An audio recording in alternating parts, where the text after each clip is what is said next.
So I've got this flipped over to the back side, and I'm going to put my gessoed board in place right here, and then gesso over the whole thing. So I've just got a little tacky glue here. Oof.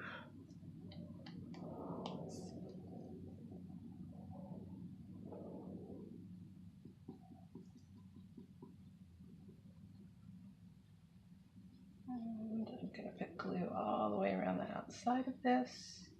I'll kind of smooth it with my finger.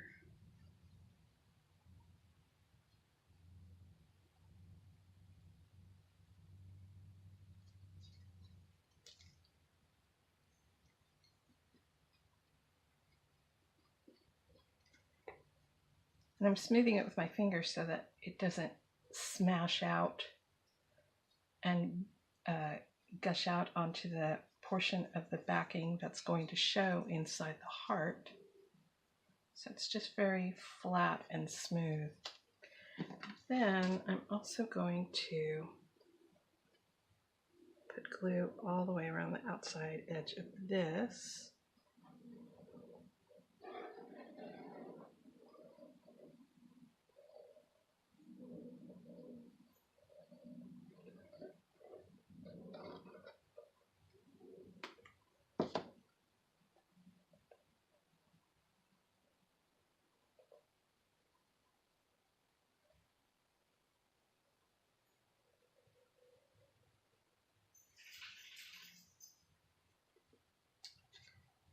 Then I kind of center this over the opening and press it in place. And then, just for grins, I'm going to put some nails in to hold this in place. I'm just poking little guide holes with my awl.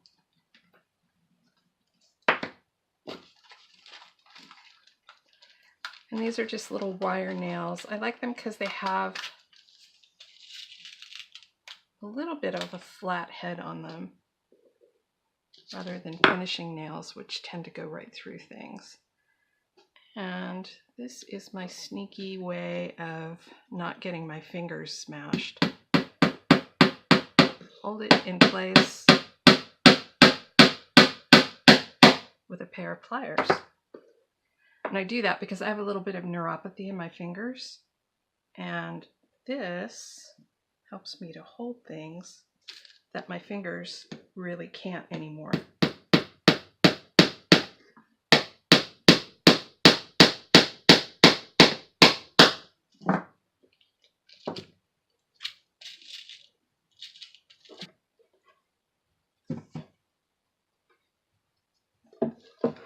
Now I can check to make sure that none of the glue gushed out. Kind of wishing that these three little blobs were right in the middle of the heart. There, take that. So now this is ready to gesso completely. So I'm going to apply gesso to the front, the back, and the sides of this piece because I'm painting everything.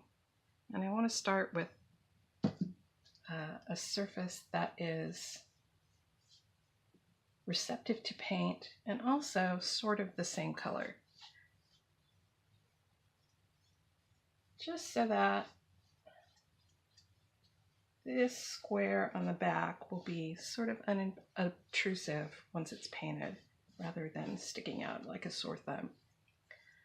Not that very many people are going to see the back of this, but I like to do a clean finish wherever I can.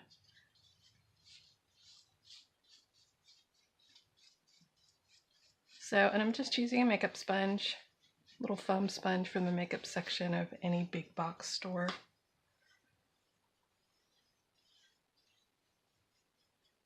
I like using sponges because there's no cleanup. I just toss them when I'm done. Not very eco-friendly, but it means that I don't have to wash out brushes and worry about brush strokes too much. I much prefer having sort of a breakup on the surface rather than brush strokes.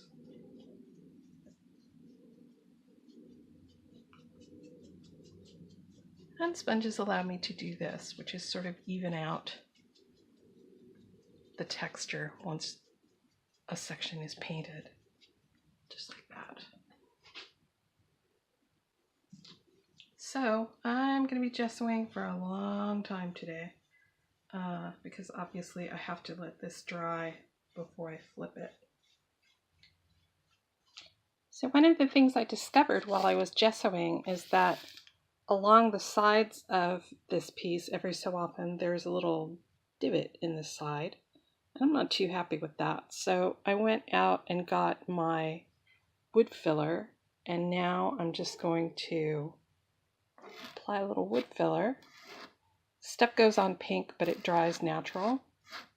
And then I can sand it flat. So I'm just going to fill up those holes all the way around and sand them so they don't show. So now the wood filler is dry and sanded, and I've gessoed over the top of it, and those divots in the side are a little less pronounced than they were. I wish I could get this totally smooth, but I think since it's plywood, this is kind of the best that I can do, and I'm hoping that once I get the paint on the sides, it'll be a little less rough looking. While I'm waiting for gesso to dry, I'm working on developing my color palette, and I think this is it. That would be these colors.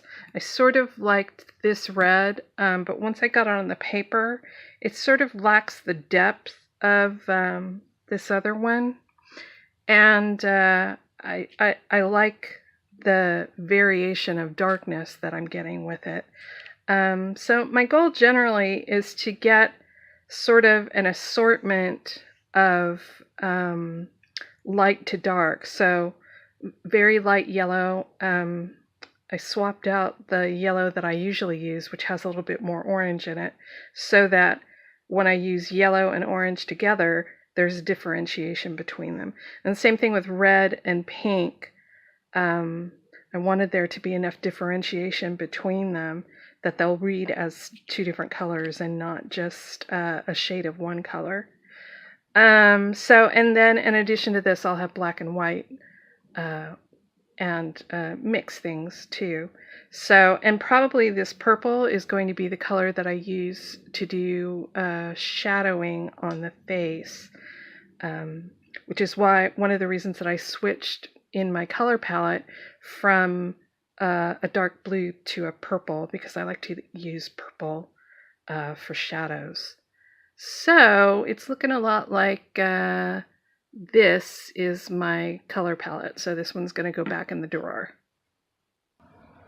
So I'm just sort of doing a little test with my camera to make sure that I've got everything where I want it for painting. But you can see that I've progressed a little bit. The back piece is on and nailed in.